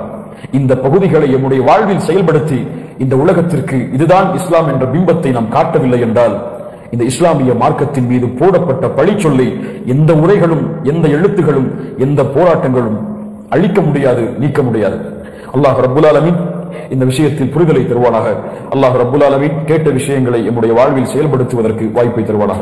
வெள்ளிக்கிழமையாக இருந்தாலும் இவ்வளவு சிரமம் எடுத்து இவ்வளவு மக்கள் இந்த நிகழ்ச்சிக்கு வருகை தந்ததற்கு அல்லாஹ் ரப்புல் ஆலமீன் உங்களுக்கு அல்லாஹ் விரும்புகின்ற கூலியை அவன் விரும்பக்கூடிய முறையில் உங்களுக்கு தருவானாக. அல்லாஹ்விற்காக உங்கள் எல்லோர்களையும் நேசிக்கிறேன். அல்லாஹ் ரப்புல் ஆலமீன் இந்த நேசத்தோடு இந்த அழைப்பு பணியில் நம்முடைய மரணம் வரை பயணிக்கக்கூடிய வாய்ப்பை அல்லாஹ் ரப்புல் ஆலமீன் நமக்கு தருவானாக. பாவங்களில் இருந்து அல்லாஹ் பாதுகாத்து வணக்க வழிபாடுகளிலும் மார்க்கம் காட்டக்கூடிய எல்லா முறைகளிலும் சரியான முஸ்லிம்களாக வாழ்ந்து மரணிப்பதற்கு அல்லாஹ் ரப்புல் ஆலமீன் எமக்கு உதவி செய்வானாக. அகூலு கௌலி ஹாதா அஸ்தக்ஃபிருல்லாஹ் லீ வ லக்கும். அஸ்ஸலாமு அலைக்கும்.